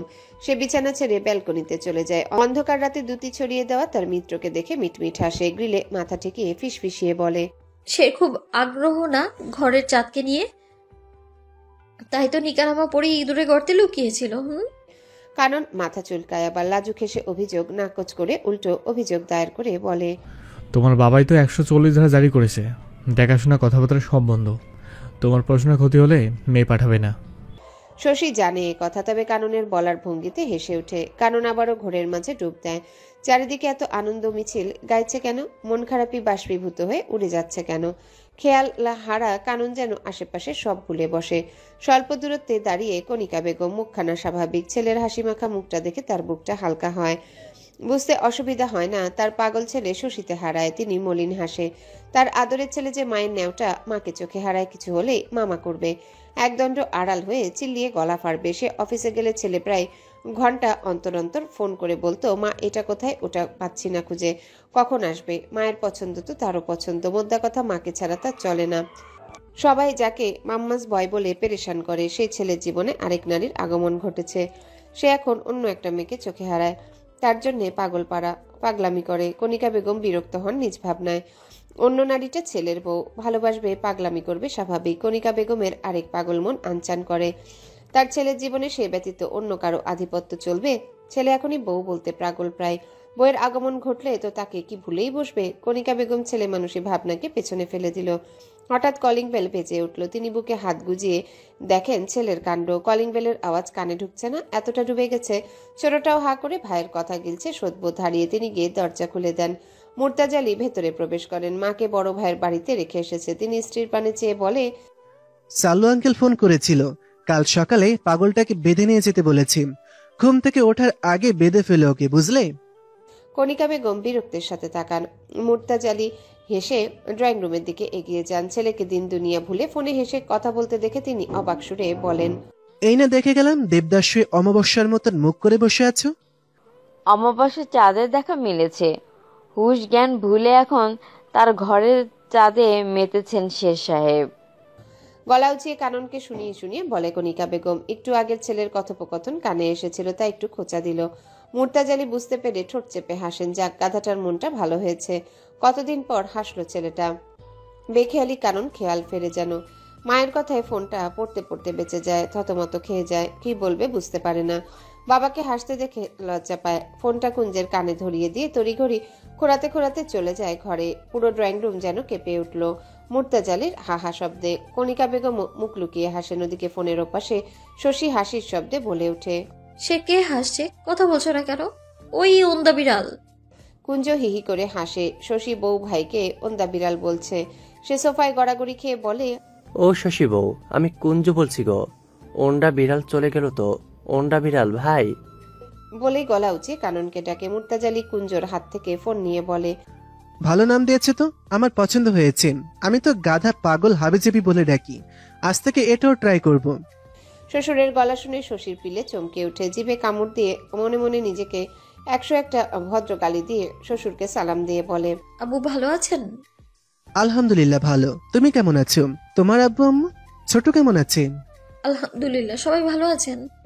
আর কি বলবে শশী ভাষা খুঁজে পায় না, তাই চুপ থাকাকে শ্রেয় মনে করে। মুর্তাজালি হ্যালো হ্যালো করে বলেন, শুনতে পাচ্ছ শশী, আমি একটা অতি সিরিয়াস কথা বলতে চাচ্ছি, তুমি একটু মনোযোগ দিয়ে শুনো তো। জি আব্বু শুনছি, বলুন। কণিকা বেগম স্বামীর দিকে চান সূক্ষ্ম দৃষ্টিতে। ইনি আবার কি বলবেন? মুর্তাজালি শান্ত সুরে বলেন, তুমি তো জানোই আল্লাহ পাক 2টা ছেলে দিয়েছেন, একটা গাধা আর একটা বাদর। 2টা খুব শখের, বুঝলে? আল্লাহর রহমতে কোনো কিছুর কমতি নেই একটা মেয়ে বাদে। তুমি জলদি এসে অভাবটা পূরণ করে দিও, মেয়ের মতন ভালোবাসবো। তোমার শাশুড়ির সাথে কথা কাটাকাটি হলে তোমার পক্ষ নিব, বুঝলে? বলেই আর চোখে কণিকা বেগমের দিকে তাকান। কণিকা বেগম হাসেন অল্প। সব পাগলের দল। শশী কি বলবে ভেবে পায় না। এত নিপুণ আবদারের পৃষ্ঠে চঞ্চলে শশী ভাষাহীন। শ্বশুর শাশুড়ি সম্পর্কে তিক্ত কথাই কানে বেজেছে সবসময়। তার দাদুর সাথেও মায়ের অভিজ্ঞতা সুবিধার নয়, সেখানে তার কপালটা কি প্রসন্ন। শশীর ভাবনার মাঝে ওপাশ থেকে আবারও ভেসে আসে শ্বশুর নামক লোকের নমনীয় গলা। আমার ছেলে বেকার, এটাতে তোমার বাবার ঢের সমস্যা, বুঝলে? একজন বাবা হিসেবে অবশ্য উনিও ঠিক, তবুও বলবো তোমার বাবাকে একটু বুঝিও। দায়িত্বের বেড়া জেলে না হয় ছেলেটা একটু গতি হবে। ঘরে তোমার আগমনে উপরওয়ালার রহমত নাজিল হবে ইনশাআল্লাহ। তোমার সর্বোচ্চ খেয়াল রাখবো, কখনো অভিযোগের অবকাশ দেব না। শশী চুপটি করে শোনে তার কথা, কি বলবে ভেবে পায় না। তবে তার চঞ্চলা মনটা চিল্লিয়ে বলতে চায়, শ্বশুর মশাই আমাকে কি আপনার নির্লজ্জ ভেবেছেন আপনি? যে বাপের কাছে গিয়ে ঘ্যান ঘ্যান করবো যে আব্বু আমাকে জলদি জলদি শ্বশুর বাড়ি পাঠিয়ে দাও না। আর তাছাড়াও তাকে সুখে থাকলে ভূতে কিলায় যে দায়িত্বের বেড়াজালে নাচতে নাচতে আটকে যাবে। মুর্তাজালির সাথে বেশ সময় ধরে কথা হয়। শশী বরাবরের ন্যায় চুপ করে থাকে। তার গপ্প যে ফুরায় না। তার থেকে রেহাই পেতে না পেতেই বিচ্ছু দেবরের সাথে মিনিট 5 কথা হয়। আর রাত নিশীথের কবলে ঝিঝি পোকার ডাকে পরিবেশ নিস্তেজ হয়ে আছে। পুরো রুম জুড়ে অন্ধকার, শুধু বেলকনিতে আলো জ্বলছে মিটিমিটি। সেই আলোয় এই রুম আবছা আবছা দেখা যায়। শশী গভীর ঘুমে আচ্ছন্ন। ঘুমের ঘরে হঠাৎ শীতল অনুভব করে, খুব বেশি পরিমাণে শীত, যেন যে কোনো বরফের রাজ্যে ডুবে আছে। হঠাৎ কেউ আসে, তাকে উষ্ণতা চাদরে ঢেকে নেয়। স্বর্গীয় অনুভূতিতে ভাসিয়ে এক নতুন রাজ্যে পাড়ি জমায়। শশী বোঝার চেষ্টা করে কে সে মুখ দেখার চেষ্টা করে, কিন্তু হায় সব অস্পষ্ট। সে জিজ্ঞাসা করতে চায়, কিন্তু কণ্ঠনালী ভেদ করে কোনো শব্দ বেরোয় না। শশী তাকে ছুঁয়ে দেখে, কিন্তু বুঝতে পারে না। সে লাজে রাঙা হয়, মুখ লুকিয়ে নেয় তার বুকে। তাদের এই সুখানুভূতি কারো সহ্য হয় না। কেউ চিল্লিয়ে ডাকে, শশী বউ। শশী ধরফরিয়ে উঠে বিছানা থেকে আশেপাশে হাতড়িয়ে কিছু খোঁজে না পেয়ে চোখ খুলে। কিছু পল চুপ থাকার পর মস্তিষ্ক কাজ করা শুরু করে। বুঝতে পারে স্বপ্নে ডুবেছিল সে। আর স্বপ্নটা মাথাচাড়া দিতেই শশীর কান গরম হয়ে আসে। লেপের ভেতর মুখ লুকিয়ে রাখে শশী তার ভাবনাকে শতাধিক ধিক্কার। শশী মুচকি হাসে। এপাশে ফিরতেই বুঝতে পারে ফোনটা ভাইব্রেট করছে। শশী হাত বাড়িয়ে ফোনটা খুঁজে বের করে। স্ক্রিনে সের নামটা দেখে শশীর চক্ষু যুগলের আকুতি বৃদ্ধি পায়। লম্বা শ্বাস টেনে নেয়। ভাবে রিসিভ করে একটা ঝাড়ি দিবে। কত বড় সাহস তার! স্বপ্নেও কি ঝুঁকি দিয়ে। শশী গলা ঠিক করে নেয়। ঘুমে ভাঙা ফ্যাসফ্যাসে গলায় বেটানা আবার হার্ট অ্যাটাক করে বসে। সে রিসিভ করতে ওপাশ থেকে ভেসে আসে, শশী ঘুমিয়ে পড়েছো? শশী হাসবে না কাঁদবে বুঝতে পারে না। সে মনে মনে আহাম্মক আউড়িয়ে মুখে বলে, না, ঘুমিয়ে আছি আমি। ঘুমের ঘরেই তোমার সাথে কথা বলছি। শের ঘুম থেকে তুলে জিজ্ঞেস করছো ঘুমিয়ে পড়েছি কিনা? আহাম্মক একটা। শেরতাজালি কানন তার কর্কশ গলায় একটু থতমত খায়। ফোনের স্ক্রিনে সময় দেখে নেয় 1:07। সে মিনমিন সুরে বলে, আচ্ছা সরি, রেগে যাচ্ছ কেন? আচ্ছা রাখছি, ঘুমাও। এই খবরদার ফোন রাখলে। বলো কি বলবে? তুমি ঘুমাওনি? এত রাতে জেগে কি করছো? কানন ফোন রাখার ভুল মোটেও করে না। সে নিজেকে ধাতস্থ করে স্বাভাবিক সুরে বলে, পড়ছিলাম একটু, হঠাৎ তোমার কথা মনে পড়লো তাই কল করলাম, তোমার ঘুম ভাঙিয়ে দিলাম। ভালোই করেছো, ভেগেছো, নইলে সর্বনাশ হয়ে যেত আমার। আর সর্বনাশটা শের তুমি নিজেই করতে। বলেই শশী হামি তুলে। ঘুম তার উবে গেছে। যে স্বপ্ন দেখছে তার তো গলাটা শুকিয়ে কাঠ হয়ে গেছে। একটু পানি খাওয়া দরকার। কানন বুঝতে পারে না তার কথা। কি বললে? আগাগোড়া কিছুই বুঝলাম না। বুঝতে হবে না, কচুমনের কালা চাঁদ। শশীর কথায় কাননের কপালে ভাঁজ পড়ে। কালা চাঁদ মেয়েটার আগেও বলেছে। কালো বলে তুচ্ছ তাচ্ছিল্য করছো শশী? তুমি কিন্তু সাদা নাও, শ্যামাঙ্গিনী সাদ। শশী ঠোঁট চেপে হাসে। আহারে বেচারা। তো শ্যামল মেয়েদের চেহারায় আলাদা মায়া থাকে, তাদের মায়াবতী বলা হয়, জানো না? জানি তো, কিন্তু তুমি মায়াবিন নও মোটেও। শশী গলার নমনীয়তা গিলে নিয়ে আবারও কর্কশ গলায় বলে। কানন মুচকি এসে লাইট অফ করে বিছানায় গা এলিয়ে দেয়। আঘাতপ্রাপ্ত পায়ের নিচে বালিশ রেখে কম্বলে নিজেকে ঢেকে ধীমান সুরে বলে, ও হে চাঁদিনী, তুমি মনোহরণী, তুমি জাদুকরিণী। হায় নিভৃত যাতনে এই আমিটাকে বশীভূত করে ফেলেছ। আমি হারিয়েছি, আমি ডুবিয়েছি, আমি শেরতাজালি কানন খুবই বাজেভাবে ফেসেছি তোমার ইন্দ্রা জালে। শশী মুচকি হাসলো। এরকম এক পাগলা গোছের স্বামী রূপপ্রেমিক মন্দ নয়। নব্যপ্রণয়ের ফাঁদে শশী বুঝে শুনে পা ফেলে, অল্প অল্প করে কদম ফেলে এগিয়ে যায়। মিষ্টি মধুর কর্কশ কথা তো কখনো ভুবন ভোলানো হাসির ঝংকারে এক পাগল প্রেমিকের হৃদয়খানি ব্যাকুল করে, তাকে তড়পায়। আবার মিষ্টি মধুর কথার জালে আটকে নেয়। দম্পতির খুনসুটিতে ভরপুর মিষ্টি মধুর কলতান মুখরিত হয় পুরো নিশীথ। তারা কপত যুগল আজ নিশাচর বনে পুরো রজনী একে অপরের সাথে ভাব বিনিময় করে। কারো চোখে বিন্দুমাত্র ঘুমের ছিটে ফোঁটা ছুতে পারে না। নয়া প্রেমের নয়া গল্পে তো দুই কোকিল গেয়ে ওঠে কু। শীতের রিক্ত হস্তে বসন্তের আগমনী বার্তা পৌঁছে যায় কৃষ্ণচূড়ার ডালে ডালে। মধ্যাহ্নের প্রহর কুহেলির চাদরে মুড়ে। দূরপাল্লার পরিবেশ আবছা আবছা দেখা যায়। পথে ঘাটে সকলে শীতের পোশাকে নিজেকে আবৃত করে রেখেছে। অনেকেই রাস্তার ধারের আবর্জনার স্তূপে আগুন জ্বালিয়ে হাত পা গরম করে নিচ্ছে। এই কনকনে শীতের দুপুরে চায়ের দোকানে ভিড় জমেছে বেশ। সেই ভিড়ে চিমছাম গরনের এক যুবক, গায়ে শীতের পোশাক বলতে ডেনিম জ্যাকেট।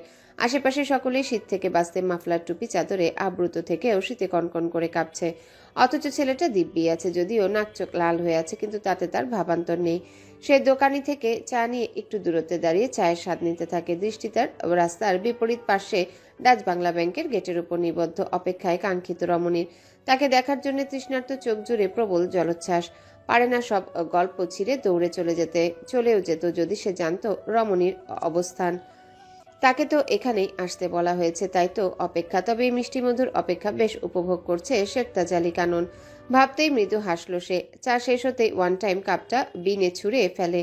আশেপাশে চাইতে একজন যুবক নজর কাড়ে। কানন তড়িঘড়ি ঘাড় ঘুরিয়ে এমন ভাব করে যেন তাকে দেখেইনি। ফোনটা বের করে নিজেকে ব্যস্ত রাখার আপ্রাণ চেষ্টায়, কিন্তু তার প্রচেষ্টা ব্যর্থ হয়। যুবকটি এগিয়ে এসে তার কাঁধে হাত রেখে খানিকটা অবাক সুরে বলে, এই তুই শের না? হ্যাঁ, আমি মোটেও ভুল নই। চিনতে পারিসনি আমাকে? কানন চিনতে পেরেছে আদিতেই, তবুও অচেনা মুখভঙ্গি প্রদর্শন করে কাঁধ থেকে যুবকটার হাত সরিয়ে নম্র গলায় বলে, আই এম সরি, চিনতে পারছি না। Will you please leave me? বলেই কানন প্রস্থান করবে, যুবকটি তার বাহু ধরে আটকে হাস্যোজ্জ্বল গলায় বলে, শেরতাজ আলী, আমি তামিম। চিনতে পারছিস না? একই স্কুলে পড়তাম, বন্ধু ছিলাম, এসএসসি একসাথেই দিলাম। কিরে, মনে করতে পারছিস না? এবার কিন্তু একটা চর মারবো তোকে। কানন ভারী অপ্রস্তুত হয়ে পড়ে। সে চিনতে পারলেও চিনতে চায় না। আশেপাশের সবাই এদিকে চেয়ে আছে। কানন অনিচ্ছা সত্ত্বেও মিছে হাসি ফুটিয়ে মনে পড়ার ভঙ্গিতে বলে, ও হ্যাঁ হ্যাঁ, তামিম তাই না? কেমন আছো? এখানে কি করছো? কাননের আচরণে ফুটিয়ে তোলার চেষ্টা করে যেন সে অসন্তোষ। এই দেখা সাক্ষাতে সত্যি সে খুশি নয়। তামিমের ওসবে খেয়াল নেই। সে পুরনো স্কুল জীবনের বন্ধুকে পেয়ে যেন আবেগে আপ্লুত হয়ে পড়ে। হেসে বন্ধুর সাথে কোলাকুলি করে আনন্দ প্রকাশ করে। কাননের চোখে মুখে বিরক্তে ঠাসাঠাসি। সে পারে না এখান থেকে ছুটে পালাতে। তামিম হেসে বলে, কেমন চলছে দিনকাল? শের সাহেবের দেবদাস বেশে কেন? ছ্যাঁকা খাইছনি দোস্ত? কানন ছোট্ট করে না বোধক স্বীকারোক্তি দেয়। তামিম আবারও প্রশ্ন করে, কি করছিস আজকাল? চাকরি বাকরি? এ যাত্রায় কাননের বিরক্তি আসমান ছয়। সে গম্ভীর মুখে কাটকাট গলায় জবাব দেয়, না, এখনো বাপের হোটেলে খাচ্ছি যাচ্ছি, আশ করছি। তুমি কি করছো? সেম টু ইউ শের। আমিও বাপের হোটেলে দিব্যি আছি। বাপের ব্যবসা সামলাবো, বুঝলি? তা এখানে কেন? তামিম প্রশস্ত হেসে বলে, যেন বাপের হোটেলে খায়, তবুও তার বিন্দুমাত্র দ্বিধাবোধ নেই। অথচ কানন লজ্জায় মুখ লুকিয়ে রাখে এ প্রসঙ্গে কথা উঠলে। বন্ধুর সঙ্গে দেখা করতে এসেছি তুই?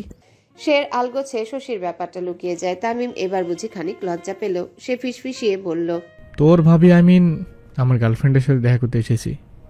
খুব ভালো। দাঁত কপাটি পিষ্টন করে জবাব দেয় কানন। তার দাড়ি গোফে ঢাকা চেহারায় রাগ উকি ঝুঁকি দিচ্ছে কি?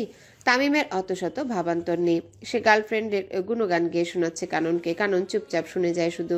এরই মাঝে কানন খেয়াল করে গেট পেরিয়ে তার আকাঙ্ক্ষিত রমণীর আগমন। বরাবরের ন্যায় কালো বোরকা হিজাবে বিশাল শালে ঢেকে রেখেছে নিজেকে।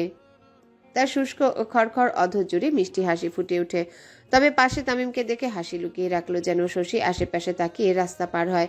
কাননকে দেখে মৃদু হেসে এগিয়ে আসে। কাননের পাশে পরিচিত কাউকে দেখে শশীর কপালে ভাঁজ পড়ে। সে তাকে সম্পূর্ণ অগ্রাহ্য করে কাননের পাশে দাঁড়িয়ে বলে, কখন এসেছো? ফোন করনি কেন? বেশি সময় গড়ায়নি। কাজ শেষ তোমার? বাইক এনেছো দেখছি না যে। হানি, আম্মু চাবি কেড়ে নিয়েছে, সাহস হয়নি আর যাওয়ার। সহজ সরল স্বীকারোক্তি কাননের। এবার শশী মৃদু শব্দে হেসে ওঠে। কাননের আপাদমস্তক ভালোভাবে দেখে নিয়ে বলে, পুচু দেবর যে বললে অ্যাক্সিডেন্ট, হাত কেটে আলাদা হয়ে গেছে, মাথাও কেটেছে। আমি তো দিব্যি সুস্থ শেরকে দেখতে পাচ্ছি। ওর আশারই গল্প, শুধু হাতটা ছেলে গিয়েছে, পায়ে লেগেছে একটু। শশীর কপালে চিন্তার রেখা দেখা যায়। সে বিনা দ্বিধায় নিজ উষ্ণ হাতে কাননের ডান হাতের আঙ্গুলের ভাঁজে ভাঁজ গলিয়ে দেয়। শশীর কপালে ভাঁজ পড়ে। ধীমান সুরে বলে, এ হাত নাকি বরফের টুকরো, কি ঠান্ডা রে বাবা। উষ্ণ হাতের গাঢ় স্পর্শে কানন স্তব্ধ, বিমুগ্ধ। শীতে অনুভূতিহীন কাননের কাঁপন ধরাতে অক্ষম হলেও এই উষ্ণ স্পর্শ যেন শরীরে শীতলতম অনুভব ফিরিয়ে দিল। তার ভেতরটা কেঁপে উঠল ক্ষণে ক্ষণে। অনুভূতির গ্যারাকলে পৃষ্ঠ কানন দৃঢ়ভাবে অথচ কোমলতায় উষ্ণ হাতখানা আগলে রাখে। শশী পিটপিট করে দেখে হেসে দেয়। এই কোন পাগলের পাল্লায় পড়ল সে? সে যদি এই বরফ শীতল কর্পুটে চুমু দেয় নির্ঘাত, এই শের মশায় পটল তুলবে। এতক্ষণ তামিম নামক লোকটি পাশে দাঁড়িয়ে দুজনার কথোপকথন, হাবভাব, গতিবিধি লক্ষ্য করছিল চুপচাপ। আর চুপচাপ সহ্য করা গেল না বোধ করি। সে গম্ভীর মুখে কাননকে উদ্দেশ্য করে বলে, এই তোর বন্ধু যার জন্য অপেক্ষা করছিলি? কানন আর চোখে তামিমের পানে চায়। কিছু বলবে বলবে করে বলতে পারে না। তার আগে শেরনি সাহেব নিজে কোমল রূপ পাল্টে কর্কশ গলায় কাননকে উদ্দেশ্য করে বলে, বন্ধু লাগে আমি তোমার? বউকে বউ বলতে লজ্জা লাগে আহম্মক? কারণ ঝাড়িখানা হজম করে নেয় মুখ বিকৃত করে। আশেপাশে আর চোখে চেয়ে বোকা বোকা হেসে দেয়। শশী চোখ পাকালে কানন গড়গড় করে বন্ধুর উদ্দেশ্যে বলে, বন্ধু তবে বৌরূপী, শি ইজ মাই ওয়াইফ। একটু থেমে শশীকে বলে, শশী, ও আমার স্কুল লাইফের ফ্রেন্ড তামিম। শশী গলা পরিষ্কার করে লম্বা সালাম দেয়। তামিম শান্ত চোখে চায় শশীর দিকে। শশী ভুলেও তার দিকে তাকায় না। কানন তারা দেখিয়ে রিক্সা ডেকে নেয়। বন্ধু থেকে বিদায় নিয়ে রিক্সায় চড়ে বসে। উষ্ণ হাতটা এখনো তার বরফ শীতল হাতের মাঝে আটকে। শশী ছাড়ানোর চেষ্টা করলেও কানন ছাড়ে না। রিক্সার হুড় তুলে রিক্সা চালক রিক্সা টান দেয়। কুয়াশায় ঢাকা রাস্তায় আস্তে আস্তে রিক্সার অবয়ব বিলীন হয়ে যায়। তামিম সেখানেই দাঁড়িয়ে আছে শূন্য দৃষ্টিতে। টলমলে চোখের গভীরতায় বিরহ তাক ঝাঁক দেয় সন্তর্পণে। ডাইনিং টেবিলের খাবারের সমারোহ। ফুলকপি ভাজি, ফুলকপির তরকারি, ফুলকপি দিয়ে আর কি রেঁধেছে মিহির জানে না। শীতকালীন এই সবজিটা মিহিরের পছন্দ নয়। তবুও তার মায়ের রান্নার মেনুতে শীতকালে ফুলকপি অতি সাধারণ সবজি। তার মা পারভিন বেগম পারেন না ফুলকপি দিয়ে মাংসটাও রেঁধে ফেলেন। মিহির টেবিলে কনুই ঠেকিয়ে অসহায় গলায় বলে, আগে জানলে চেম্বারে খাবার অর্ডার করে নিতাম, কেন যে এই ফুলকপি খেতে আসলাম। পরেরটুকু বলতে নিয়েও বলতে পারে না মায়ের উপস্থিতির জন্য। পারভিন বেগম থমথমে মুখে কিচেনে চলে যান। একটা ডিম ভেজে এনে ছেলের পাতে দিয়ে বলে, নাও গেল। কুত্তার পিঠে কি আর ঘি হজম হবে নাকি? ফুলকপি বাঁধাকপি কত উপকারী সবজি, তাকে কিনা তুচ্ছ তাচ্ছিল্য করছিস তুই? মানছি উপকারী, তার মানে এই না যে ফুর্তিবেলায় মহামান্য ফুলকপির এত মেনু রান্না করবে। ছেলের কথায় পারভিন বেগম আর কিছু বলেন না। প্লেটে খাবার নিয়ে চেয়ার টেনে নিজেও বসে পড়েন। তিনি প্লেটে হাত চালিয়ে বলেন, বেয়ান ফোন করেছিল, পিঠাপুলির দাওয়াত দিল সামনে শুক্রবার। তোকে ফোন করেছিল, ধরিসনি বলল। ব্যস্ত ছিলাম, রাতে ফোন করে নেব। শিরিন কোথায় দেখছি না যে? মমতা চাপার ওখানে, ফরিনাকে নিয়ে গেল।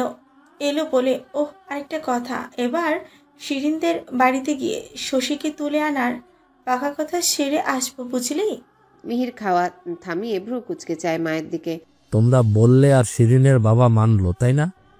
শ্বশুরমশাই ভারী ঘাড়তারা, সে চাকরি না পেলে মেয়ে হাতে দিবে না। আমার কথা মিলিয়ে নিও আম্মু। পারভিন বেগম হেসে উঠল তার কথায়। ছেলের পাতে মাছের পেটি তুলে দিয়ে বলে, সে ঘাড়তারা হলে আমাদের মুরতাজ তার থেকেও 4 ডিগ্রি উপরে, বুঝলি বাছাধন? আর কণিকার কথা নাই বা বললাম, তাজমহলে অতি শীঘ্রই শশী বউয়ের স্থায়ী আগমন ঘটবে। মিহি তর্কে জড়ায় না, আসলে ভালো। এই বিয়ের সিজনে একটা বিয়ে খাওয়া যাবে কবজি ডুবিয়ে। এরই মাঝে শিরিন প্রবেশ করে মেন ফটক পেরিয়ে। তার দুই হাত দুজনার দখলে ফারিন ও কুঞ্জ। কুঞ্জ দূরে ডাইনিং টেবিলে মিহিরের অবয়ব দেখে ভ্রুকুটিতে ভাঁজ ফেলে বলে, ভাবি তুমি তো বলছিলে মিহি ভাই নাই, ও কখন এলো? আমি যাব না তোমাদের বাড়ি। বলে শিরিনের হাত ছাড়িয়ে উল্টো দিকে পা চালায়। মিহিরের সাথে ছোট কুঞ্জর গলায় গলায় শত্রুতা। কুঞ্জ দ্বার প্রান্তে পৌঁছে গেছে, তখনই মিহিরের গলা ভেসে আসে, এই লেজ ছাড়া লালমুখ হনুমান পালাচ্ছিস কেন আমার ভয়ে? কুঞ্জর পদযুগল থেমে যায়।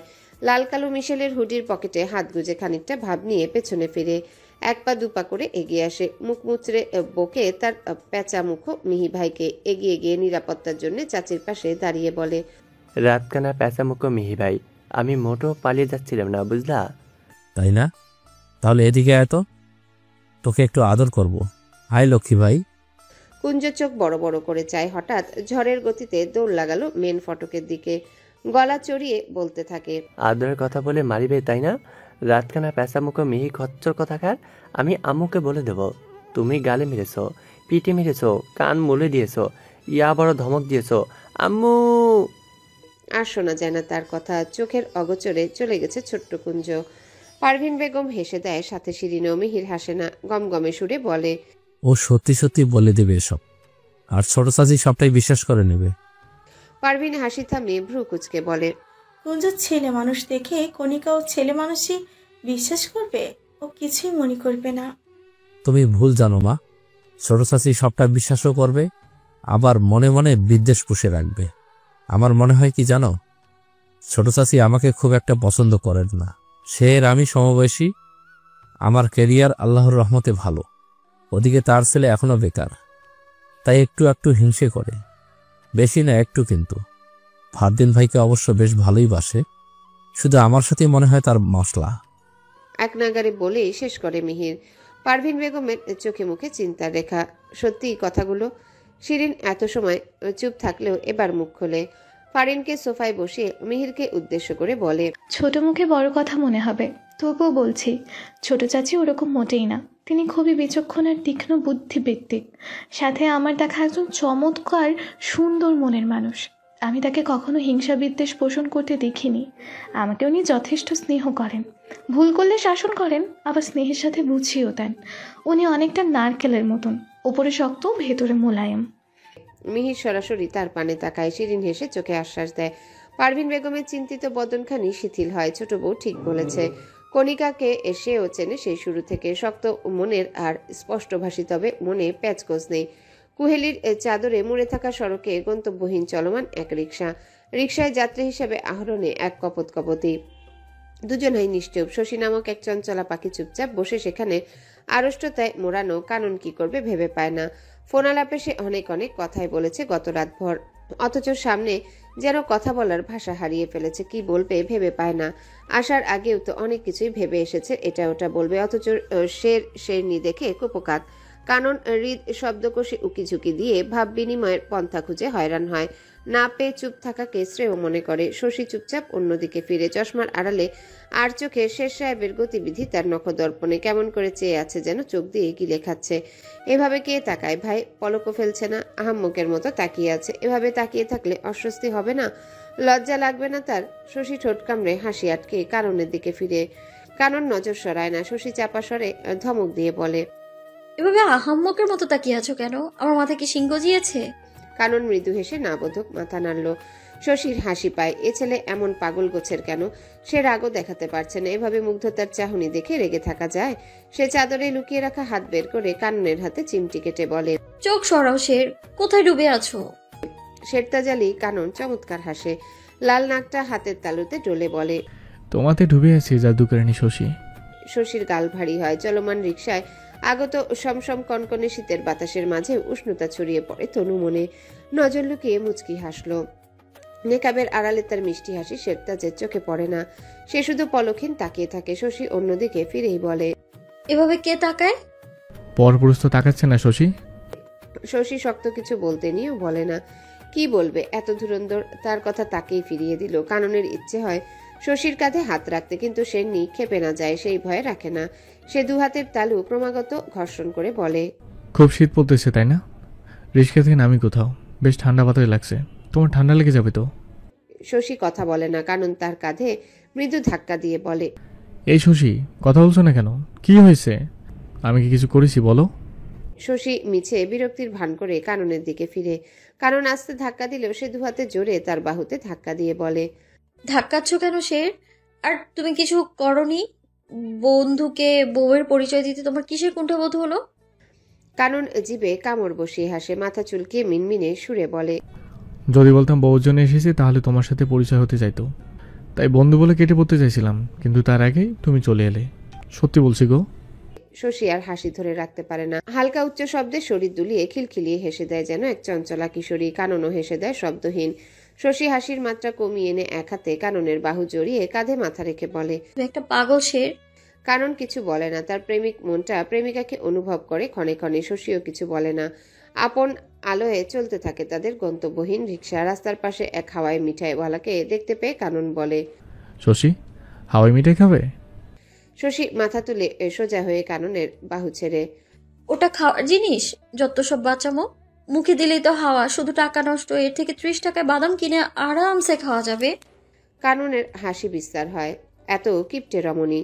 তারা রিক্সা থেকে নেমে আসে, ভাড়া মিটিয়ে রাস্তায় ফুটপাতে হাঁটে।